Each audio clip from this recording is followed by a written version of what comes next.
Um, hey folks, I'm a couple of minutes late. Just having some technical things in the background.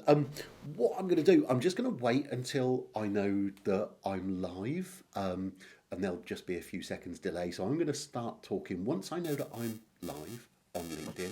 I would ask that if you're watching, if you're with us, that you let me know that you're there as well, and I will come and talk to you. I can see that I'm live. I just need to go to that page on LinkedIn. And just to reassure my guest, who is listening, even though neither of us are on screen at the moment, it looks perfectly fine on screen, Debbie.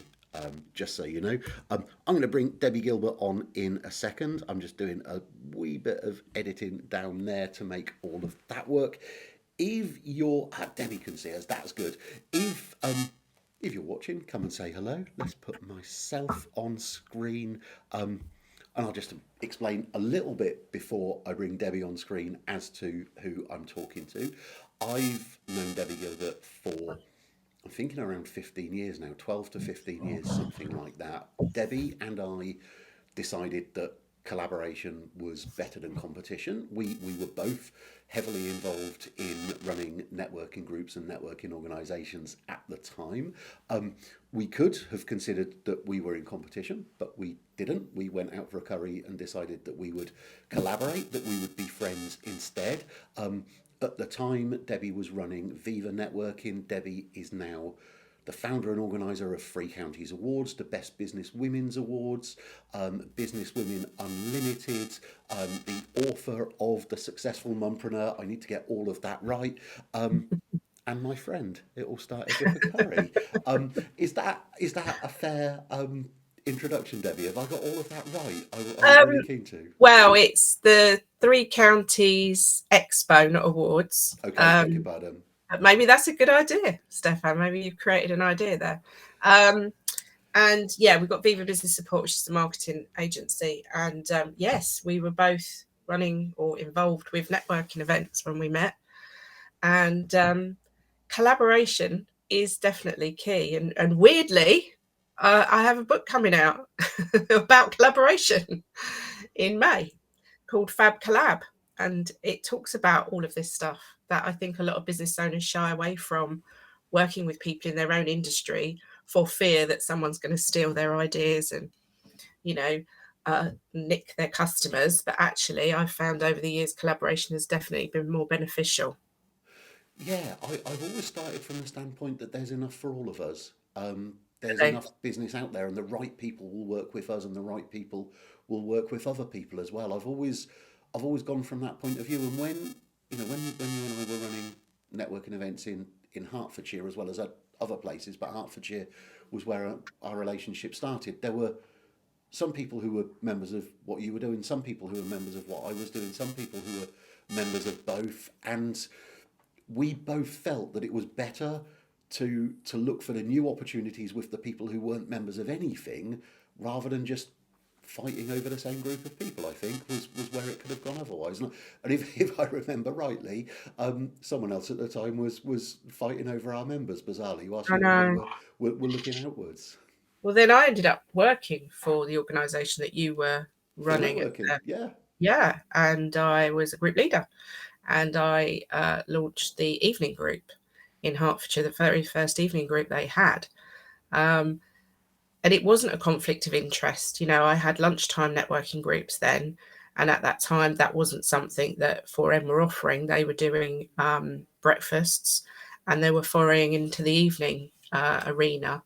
So for me, it worked really well, and we were able to populate the groups through cross-pollination.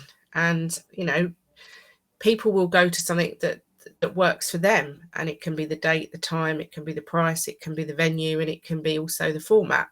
So our format was very different to yours, and I think it kind of gave people another option, something else they could do. So that's why it worked so well. And we went on to partner with 4N for a number of our expos as well. They were our networking partner. So yeah, that's the spirit of collaboration, isn't it? Well, it is, because I've spoken at your events. You and me are here now talking because you're a member of Connect, the group that I run, and it's it's led to more opportunities than if we'd built a wall between us. Definitely. So Yeah. okay, so you've mentioned it already. Tell us a little bit about the book. I'm really excited about it. Sorry, I know we probably hadn't planned to talk about the That's all book, right. but the book. So I've collaborated with 14 other women, so there's 15 of us, who have all shared our stories, experiences, and tips on collaboration. And we are part of an organisation called Sister Snog, which is a female run. I don't like to call it a networking group because the owner of the networking group or the owner of the organisation doesn't like it to be referred to that. It's a business club for female entrepreneurs, which I've been part of for about 6 or 7 years now. And we decided last year that we all had so much knowledge and so much experience of collaboration in business that actually we needed to get that out there, because we've got this, you know, sort of cost of living crisis. Business isn't easy, and we've certainly faced a really tough 2 or 3 years. And frankly, without collaboration, most businesses won't survive. And we felt it was good to get that message out there. And also, for new businesses coming in, oh, yeah, there it is. I There never it said. is. I've got it up. For new businesses coming in, it's a great book for them to really understand how to collaborate with others, and what perimeters you need to put in place. And there is a great chapter about when collaboration goes wrong, because it does go wrong. And that's often because certain things haven't been done in the first place. So I am really excited about the book. I'm really proud to be part of it. And we've got a launch event in London on the 25th of May, and the book is released on the 22nd of May. So I think for me, I didn't want to write a second book, but this is kind of, I've put a lot of heart and soul into this. So it's not, I haven't had to write the whole book, and that's quite good. I But it try and gets the message out there. I'm trying to remember to mute my mic when I'm typing things. I think I forgot them, but it was important because, as well as bringing the book up on screen, which is right there, there's Debbie's new book, which she's collaborated on, Fab Collab. I have also put the link to it over in the comments, just there. So if Thank anyone's you. interested in Yeah. pre-ordering the book, there it is. As it says, released on May the 22nd. This year. Let's bring us back on. There we are. Um, I use I use a system called Switcher to do all of this, and I do love how we can bring the screens on screen, if that makes any sense at all. I'm going to be talking to Debbie Gilbert about, as well as her new book, which she's just plugged. I'm going to be, which is great, because I need to order a copy of it as well. I'm going to be talking about events. Debbie runs the Free Counties Expo. We're going to be talking about awards. The Best Business Women's Awards is what Debbie runs, and we're going to talk about how your business, if you're watching or listening to this, can benefit from it. If you've got any questions for Debbie or me about awards, about events, about writing books, about networking, whatever you want it to be, then type your question in and we'll answer it live. I'm just going to make sure that I'm connected to the questions. I am there. So I'm going to start asking you about events then, Debbie, because I go to a lot of networking events, breakfast networking events primarily, and then things like the expos that you run are still networking events, but they're really different from what people think of as networking events. Is that fair?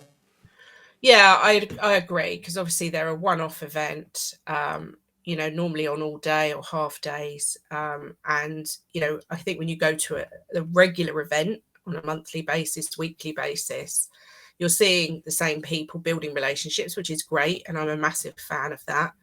But expos are an opportunity to meet a wide variety of businesses that you might not ordinarily meet at networking events. A lot of the companies that exhibit at our events certainly aren't companies necessarily that would be going regularly to networking events. They use trade shows and business exhibitions as their lead generators, rather than committing to something weekly or monthly. So I'd say around 50% of the people who exhibit at our events are there because they see expos as a good lead generator for their company. And I think you have to go to these events with a bit of a plan. So you need to find out who's exhibiting, what events are being held throughout the event. So there's probably going to be some networking going on, some networking events at the expo. And then I think you need to find out who the sponsors are and, go to the event with a bit of a plan of who you want to talk to. If there's some free workshops, find out what those are and obviously investigate the sorts of things that you want to know more about, and use them as an exercise, not just to build your connections, but also to give you some ideas to boost your business and grow your business. So I think there's advantages to visiting and there's advantages to exhibiting. I'm more of a fan of exhibiting myself. I do exhibit at quite a few events every year with my business. And that was why we set this up in 2016, because I thought actually, when I'd closed my Viva Lunches, I ended up with quite a big database of people that came to the Viva Lunches that I ran, and set the events up on the back of that, really. I wasn't expecting it to be so popular. And it's been great because we have a stand at our own event, advertising the awards and other things that we're doing. And we find it's a great lead generator. So, I personally think go to the event, exhibit, take a couple of people with you. So then you've got people who can be visitors and walk around and go to the events and go to the workshops. And you've also got a stand as well. So I think there's advantages. I guess it depends on your business. It depends on your outlook, your budget of where you want to sit with it. But I think there's huge benefits to exhibiting at business exhibitions and trade shows for sure. Yeah, I think from my point of view, I do have a plan when I go there, and I do keep a really open mind as to what the Mm, opportunities might be. I don't try to achieve too much on the day itself. I'm getting a tiny bit of feedback from someone who's watching to say there's a bit of buzzing when I'm talking. If you're watching and you can hear buzzing, then let me know in the comments and I I'll could see. hear that, but I wasn't sure if it was my end or yours. Okay, all right. Well, I will You try sit and. back a little bit from the mic because I noticed at one point it stopped. So maybe you're a bit Okay, close to your mic. I don't know. I'm sat back quite a long way now. Oh, How does that okay. work? Yeah, that's better. Okay, all right. I'll let other people tell me. Sharon, let me know whether that sounds better as well. Yeah, that's much better. It Oh, might it's done it again. it's done it again. Okay, apologies for that. Um, I might have to do a quick fix on that, which I'll do. But when I go to events, I open my mind to the opportunities, if that makes sense. I don't look to achieve too much at the event itself. I go and Tracy Cadogan says that she can hear buzzing. So I tell you what I'll do. If people are prepared to bear with us for, let's put myself on mute in a second. I'll fix this in the background. If if we lose the feed, I'll come straight back on and I'll apologise for that because I'm pretty sure I know what I need to do. So I'm going to let Debbie talk for a second or two. I'm going to put myself on mute. If we drop out, we'll be back in a couple of. Okay. I don't know what you want me to talk about actually. Let So, us know how people can get the most out of events. I think oh, would be that's a good idea. events Yes. like So, yours would be a really. exhibiting. Yes. Okay. Well, what I often find with people who exhibit at business shows, they don't do proper planning beforehand. So the most important thing really is to put some strategy behind your stand. If you're having a stand, make sure that you've got something really interesting on there that's going to attract people over to talk to you. It could be a game and it could be an activity. It might not be necessarily a game or activity related to your business, but if you're going to offer prizes, make sure the prizes are relevant to your business. So, for example, there's no point in offering a bottle of champagne as a draw or a prize for a game because at the end of the day, you're just going to attract people who want to win a free bottle of champagne. Whereas if you offer, a free session or a free product of your own, or a free or discounted voucher, you're going to attract people that want to work with you rather than people who want to win a free bottle of champagne. So I think it's important to put a bit of thought behind it, because actually you can really attract people over just to start conversations with you, really. And we've seen people do things like, we had a plumbing company that filled a toilet, a clean toilet, I will add, full of sweets. And they did, guess the number of sweets in the toilet, and people who, with the person that was the closest won a voucher for their plumbing services. But it also enabled them to build a list. And I think thinking about data capture is also really important. So I think putting the thought behind it, making sure you go along prepared, and you've got, So if you lost us, I'm really, really sorry for that. But I am here. Debbie, I'm going to ask you to say some of that again. You were talking, I'll tell you what you were talking about, because I was listening to you as I was doing the tech bits in the background as well. Um, you were talking about when people exhibit at shows, be really clear as to what they'll be remembered by, whether they'll be remembered for who they are or for the free bottle of champagne. That's one of the things exactly. that you were talking about. So Yeah. you might have to revisit that. If if you're watching and we lost you and you're back now, then say hello in the comments and you can ask any questions about events and awards as well. But say hello because I'll know. And Sharon's telling me there's feedback again. Oh, I don't I can't actually. hear any feedback this time. Sharon's telling me there is feedback, so let's. Oh, Not sure what I can do about that. Let me know if it's too much of a problem. Don't like having technical issues, but we'll see what it's like in a minute. If there's anyone else watching as well, there are other people watching. Let us know if you're getting feedback. Sharon, as you'll be in my tech support at home, let me know what you mean by feedback. If you're getting echo or if there's buzzing again, um, let me know what you mean by that. In the meantime, Debbie and I will keep talking. Um, yeah, you can send me a private message, Sharon, and I'll try and deal with it in the background. Uh, so, as well as yeah, exhibiting is what you were talking about, Debbie, whilst I was being distracted there. mm. Carry on.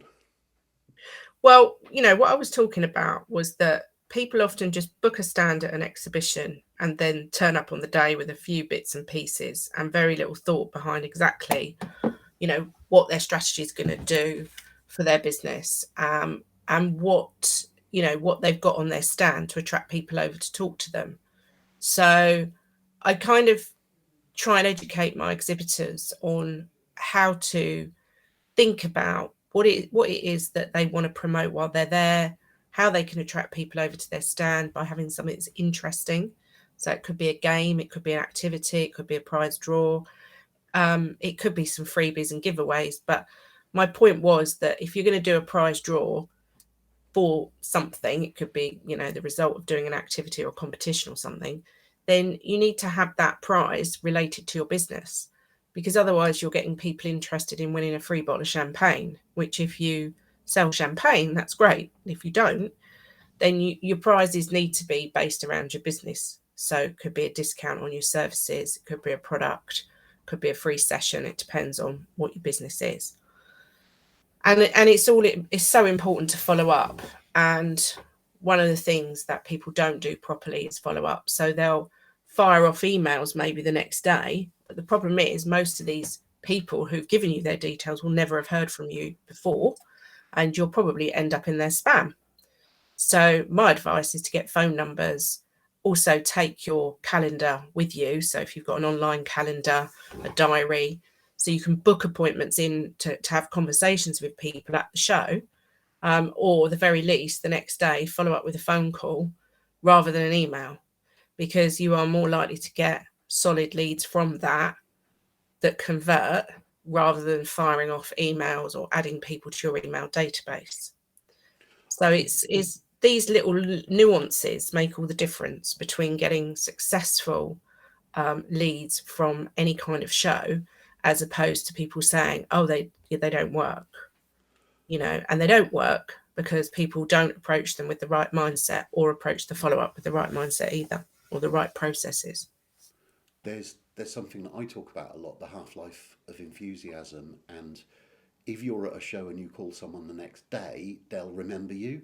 Um, Yeah, if you call them in 3 weeks' time, the show's gone ages ago. Their memory of who they bumped into, and I found that over the years that I mm, walked round a show in London, Excel in London. I did a video there. mm, I'd met you for a cup of coffee, Debbie. Then I went for a mm. walk around, and walking around the show, people who had paid hundreds and thousands of pounds to exhibit there weren't coming and talking to me, and I was smiling and getting eye contact with them, and that really surprised me as well. Just not putting in the effort to even talk to the people on the day, and then not putting in the effort to follow up with the people you've talked to on the Yeah, day. It just seemed to me that people were wasting the potential opportunities there. totally. And sitting behind a table on your mobile phone. I was at that show as well, because we met, didn't we? And Yeah. there were four big banks at that show, and I won't name them, but, you know, sort of trying to approach to talk to people who are sitting on their telephone, totally disregarding you. Um, it's just ridiculous. And there was quite a lot of people that were just so disengaged with the visitors. I was just walking around thinking, gosh, there's so many wasted opportunities. And there were stands where people were out front chatting, trying to get you engaged, talking to you about their business. And they were the busiest and they were the buzziest. And then you've got other people just sat there, either talking to the other person on their stand and completely ignoring the people walking around, or being preoccupied on their laptop or their phone. So, it's not great to go to a trade show and do that, or a business show. If anyone's watching this and has a question about events, expos, business shows, that sort of thing, pop them in the comments below, and we'll answer your question live. Or let me know if the sound's okay, because I'm stressed about the sound now. It seems okay from my end, but then it always does. So your advice was for exhibitors primarily. What about people who want to give a show a try as an attendee before they decide whether they should exhibit at it? What sort of advice would you give to people who are attending shows? So again, we encourage our visitors to check the exhibitor list before they come, so they can have a look and see who potentially they want to have a chat with. Um, Check out the workshops, check out the networking events that are going on. Bring plenty of business cards. Wear shoes that are comfortable, because you're probably going to be on your feet for quite a long time. And plan to be there for the day. I mean, yes, people do pop in for an hour, and that's fine. But if you can block the time out, I mean, our particular shows finish at 1:30, and we end with a networking event, so that finishes at 3. Um, and it's free visitors from 9 o'clock till 1:30. So it's quite a concentrated amount of time. And actually, that for us works really well. And I think it works really well for the exhibitors, because I think most shows tend to go quite quiet after 2 o'clock anyway, which is why we decided to do ours the way we do. So we condense it down. So I think when you're looking at going to anything, I mean, there is always an overwhelming choice of workshops at some of the London business shows, and it's normally spread over 2 or 3 days. So I think you've really got to hone down, the workshops that you want to go to first, and the networking, and then the third thing is look at which exhibitors you want to talk to. Because if you're planning on which day should you go, you want to be there on the day that perhaps the workshops or the networking is appealing to you. Yeah, I think that's a having a plan for it just makes a ton of sense, Mm, particularly with the shows at Excel and Olympia. They are huge, as you've huge. pointed out. I think your timings your timings are perfect because it enables people to get everything done and still be back to do work in the afternoon. I think something that I would really strongly suggest, which I suggest at every networking event, is for people to leave time at the end of it. Because if you've come away, I Mm, haven't got any on my desk at the moment, but if you've come away with business cards, then you can sit down with your device and actually follow up with them.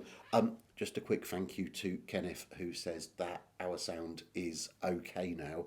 And for anyone else who's got any questions about events, then or to let me know that the sound's okay, then pop them up on, put them in the comments, and we'll answer them.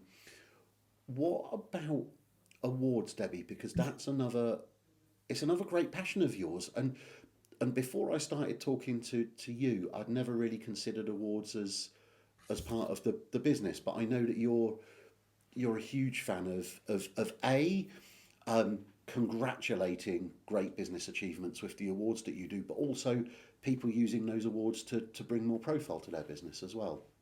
Yeah, I mean, I guess my business overall is all about visibility. So it might sound like I do a lot of different things, but they're actually all very linked. Um, and I won my first business award back in 2012. It was an SME Hertfordshire Awards run by the FSB. And then I entered an East of England Business Awards, which I did win. But I watched the stage. It was about 2014, and I was looking at the stage thinking, where are all the women? There's not very many women on that stage. And that's how I sort of started up the Best Business Women Awards, because at the time, and there are lots of awards programs now out there for women, but at the time there wasn't. There was a couple of awards programs, mostly aimed at multi-million pound businesses, and most women don't run multi-million pound businesses because they're working to balance childcare generally or family commitments with their business. So that's why I set up the Best Business Women Awards. But I am really passionate about awards because I know how beneficial it's been to my business over the years. Um, I've actually just been chosen as Female Entrepreneur of the Year, a finalist in the Great British Business Awards. So I'm quite excited That's about that. amazing. I know. Um, so I hadn't personally entered awards since 2018. And I thought, oh, yes, no, I did last year, actually. I tell a lie. I did the FSB Awards last year. I was a finalist. But this year I just decided to do those. And I think, again, it's another thing where you need a strategy. It's another thing that you'll have people say, oh, awards are fixed and awards are a waste of time and awards are really expensive.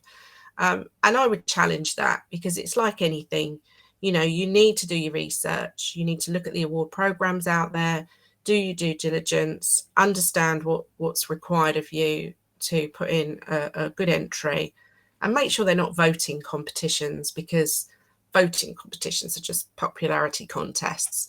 You want a proper panel of business experts who are going to judge your entry. And you know, the opportunities are phenomenal that you can get from being at business awards. I mean, let's take the networking as one option, you know, the people that you're on the table with. And I never buy a whole table at a business awards. I will always buy maximum 4 tickets, because I want to sit with people I don't know and make new Oh, that's connections. clever. Yeah. Sorry, I've. That's really sensible. That's one of those. That's one of those absolute. That should be really obvious, but I wonder how many people get that. I Um, don't think many people do, Brilliant. because I get questioned every year about my awards saying, oh, you don't give a discount for a whole table. And I'm like, no, I don't. The ticket price is a ticket price. I don't actually want people booking whole tables, even though that would be very nice financially. But from the perspective of them, I feel, um, you know, 4 tickets, and you know, you might want to bring a couple of your team or whatever. I mean, some people do, but I had one company last year book 20 tickets, and that's fine. But if you want to approach it to get new connections, then my advice is to look at the finalist list, look at who's sponsoring. Then you can actually go to the organizer and say, look, I've booked 2 tickets or 4 tickets. Could I sit with? And here's a few options. I get this every year and I'm happy to accommodate where I can. I want to sit with this company, and I will do my best, because obviously it depends on how many tickets that company's booked, to put them together. Um, and I've had some amazing things that have come out of me, sometimes not even being a finalist. I was a guest at the Business Excellence Awards last year at the Grosvenor House Hotel, and I sat next to this guy. We got chatting. He runs an awards program. he asked me to come and be a partner in his awards, as in promoting it, and then invited me to his final, which was at the Tower Hotel, which I went to a couple of weeks ago. And so, that came about from me sitting at an awards ceremony. It's amazing, really, what the networking opportunities and the business awareness, because, if you're at an awards ceremony with 3, 4, 5, 600 people and your business is in the program, it comes up on the screen, you're getting that publicity on the night in front of all of those people. So when I won an SME National Award in 2018 at Wembley Stadium, there was 650 people in the room. And the number of people that sent me LinkedIn connection requests after that, and I got some podcast interviews from it, and I had some other connections that I made that we went on to do business with. It cost me, I can't remember, 150 quid for my ticket, hotel overnight in Wembley. I think the cost of entering was about 50 quid. But actually, the ROI I got on that was tenfold. So the other part of it for me is when you are chosen and you do win an award, no one ever can take that away from you. And it's quite satisfying to think that your business has been externally judged and that validated, and to have that accolade and to be able to, when you're doing a pitch for a client or put it, have that information you put on your website, it gives you that additional credibility in a competitive marketplace. Because unless you've got a widget that no one else has got, most of us have competitors. And if you want to be sort of seen as an expert in your industry and edge yourself to the top, to be the chosen company that people want to work with, awards are definitely the way forward for that, without a doubt. But again, it's about strategy. I'm being encouraged to enter some myself. I've never entered awards before. I've been listening to you and listening to the wonderful Fiona Scott as well, encouraging me to get involved in them, because I speak at events, as you know, and I pick up a load of LinkedIn connection requests at the same time. But I'd never thought about awards in the same way. Hello to Adrian Chase, who's joining us from Wiltshire. It's nice to see you, Adrian. What sort of award? You organise your own awards. You organise the Best Business Women's Awards.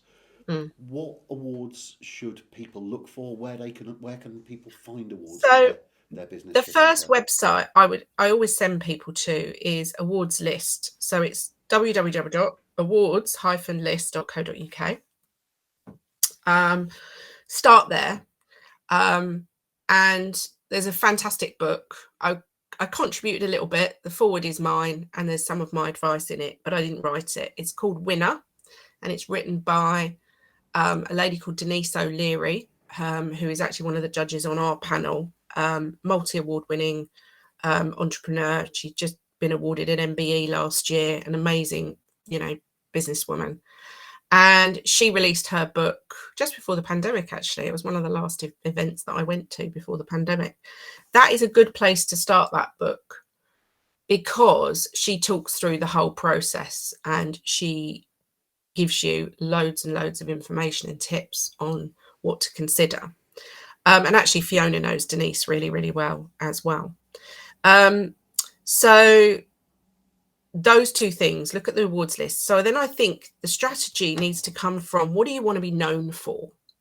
So do you want to be known in your local area? So for example, that's why I started with Hertfordshire. Because for me at the time in 2012, I wanted to get more of a presence and awareness about what I was doing in Hertfordshire.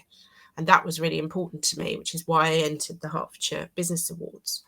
But as time's gone on, I've wanted to get more national recognition. So I think to start off with that, and also, do you want to be known as an expert in your industry? Is it worth looking at your industry awards? Most industries have their own awards.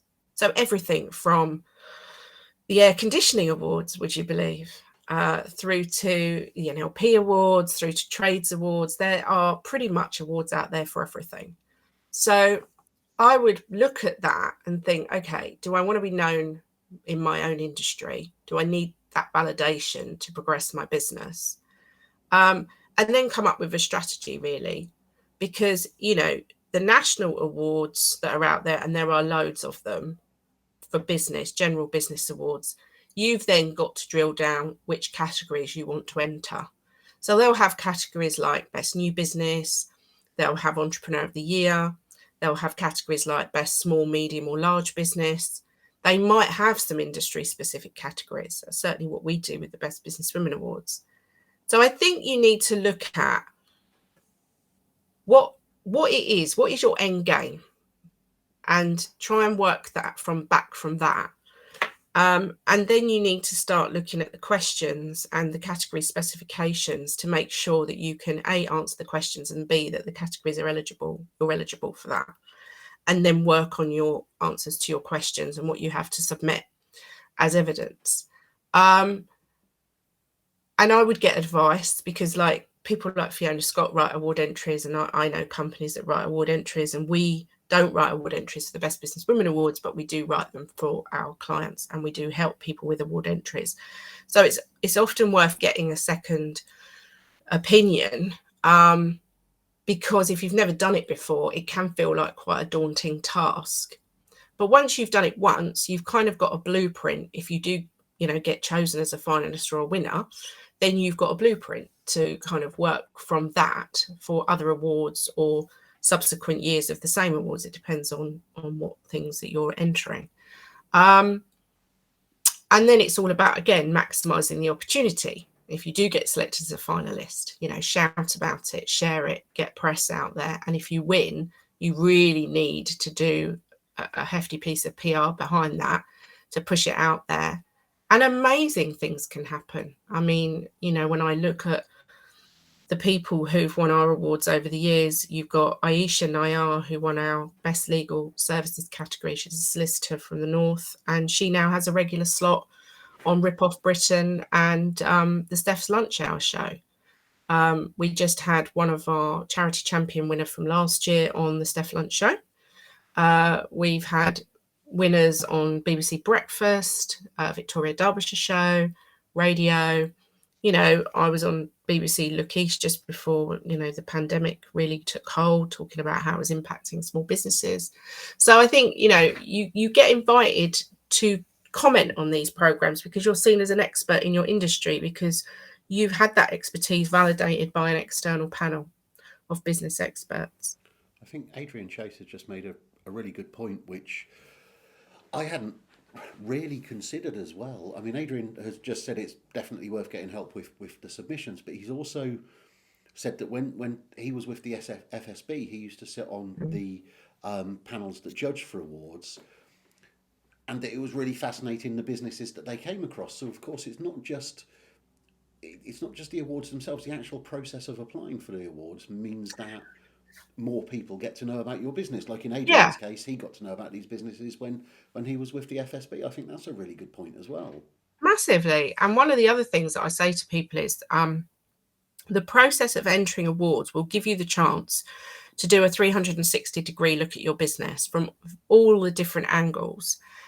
Your customer services, your processes, your finances, how well are you doing in these areas? So it's almost like a bit of a business health check as well. And you can often glean so much information from writing an award entry, because you may not have done that deep dive into your business for quite some time. And it's a really useful exercise. And when I do award entries, I always think, oh, yeah, no, do you know what? I should be doing a bit more of that, or I'm done really well in that area, or I should be focusing on that. So I think there's a whole, you know, raft of information you can glean from just writing an award entry together. And it really is, you know, that kind of big review of your company and where you are at. And if we've talked about where people can find the awards. If people aren't sure where to start, what should they do once they found the awards that they'd like to enter? What should be the first start? So I would always look at the categories, the entry rules, the submission dates. Is there a physical final? If so, where is it and when is it? How much is it going to cost you? Have a look at the social media of the awards, so that are they promoting their finalists, their sponsors, their winners? What, you know, how active are they on social media? So, for example, on our awards last year, on the awards night, our social media reach was over 250,000 people. Wow. So if you know, got an awards program that aren't really doing very much in terms of promoting, then that's a big red flag to me. I'd also look at who the judging panel are, who the sponsors are, how long have they been running these awards, who were the previous winners last year and the year before, if you can find that out, because that'll give you a kind of benchmark of, you know, are you likely to be successful? Um, and generally, sometimes asking your peers, you know, ask around and say, you know, what's been your experience of awards? Which ones have you entered? I mean, there are these awards out there that send you an email, tell you you've won an award that you've never entered. They create a title, you know, oh, you are the best networker, Steph, in Oxfordshire. And you'll be told you've won this award and you've got to pay £500 for a trophy, or £1,000 for a trophy and a logo. They aren't real awards. They are fake. They are people that just sort of go around trawling the internet, finding out who are the key players, or they'll you know, look at sites like mine and message my winners, and that I find very irritating, to be honest. There's another awards going around where you pay, I think it's about £500-600, and you get to go to a hotel and have your photo taken with an award in front of a banner. You haven't applied for it. They say it's been judged, but how could it be if you haven't applied for it? So I think you just need to be wary of these emails. Some are also phishing scams, as well. So don't click on any links if you get emails like that. If you haven't done the work and entered yourself in, yes, you can get nominated. Some awards you can be nominated by somebody else, but generally they would want more information after that nomination from you, in order to put a submission together to the judging panel. So if anyone's ever in any doubt, I love talking about awards to people. I'm more than happy to have a conversation and tell someone what I think about certain awards and whether they should enter, you know, if there's an award they're not sure about. I whilst you were talking about that, I don't know if people can see it, but this is my Instagram hidden messages, hidden requests. You're all getting an idea of, in the reflection, what's in the background. So in my Instagram hidden message requests, I've been apparently successful in 50 under 50. I've also been successful in the 40 under 40 awards, the B Top Realtor of 2023. Mm. I've also been successful in the Top Women Leaders of 2023 and the Top Business of 2023 as well. Those are the ones that aren't real. I think we can be pretty clear about that. They're all Yeah, asking me to pay. yeah, Charges apply for me to take any part of those awards. I don't mind charges applying actually where it's reasonable, but you just know that the only criteria as to winning those awards is mm, whether you've paid the £1,000 that they're looking for, or $1,000. exactly. I think it. And I love the celebration itself. I love the whole event and the whole, you know, as I said to you earlier, it's the meeting other people, for me has been the biggest benefit. And I just love the whole atmosphere from the start. And I love going to awards that I don't organise myself. Well,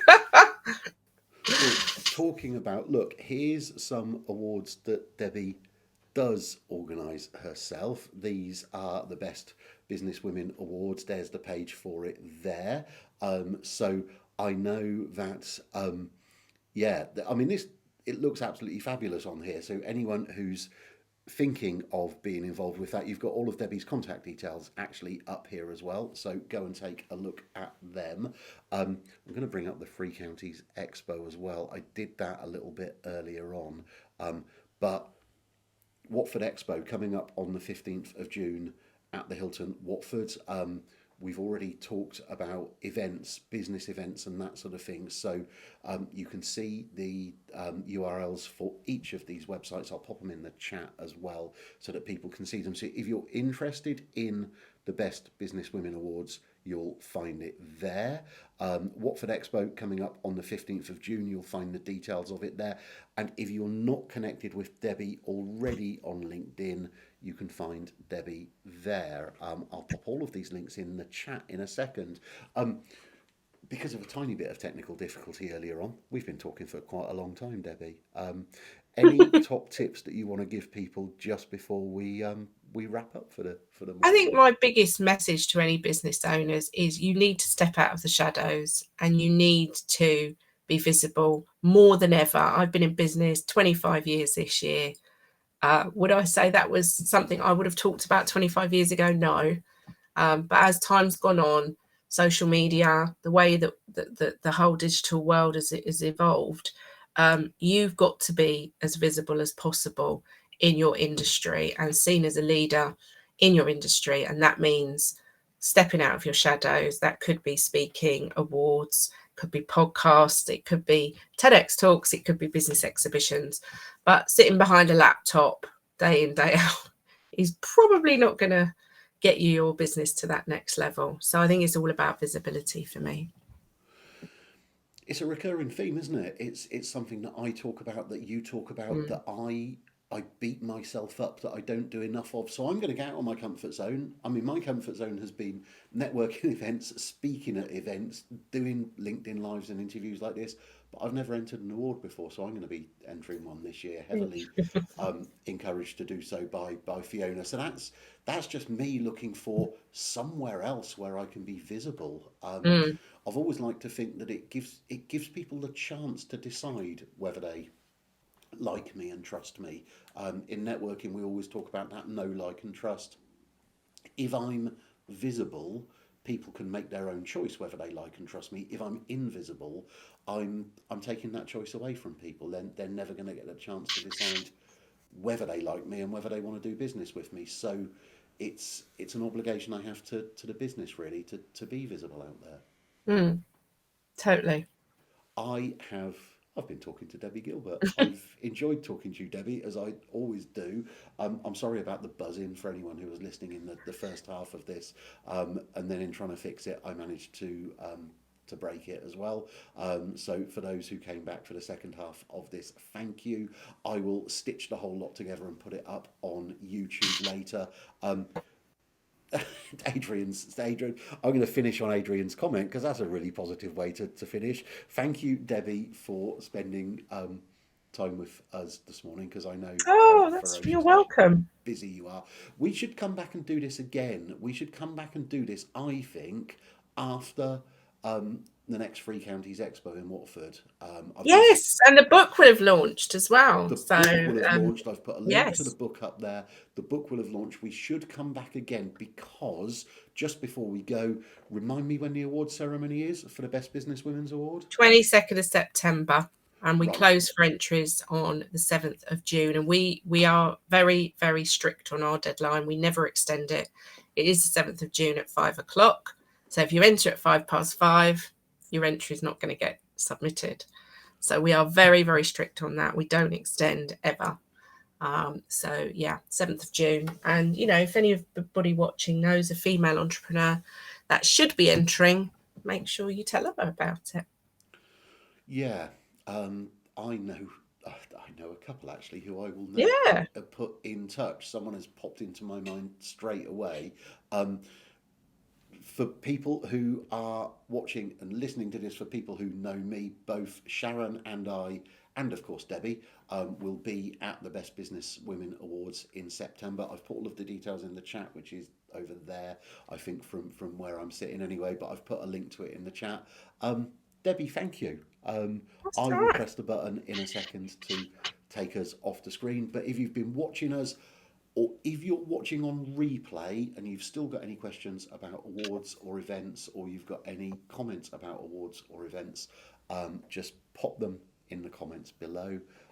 Debbie, thank you very much.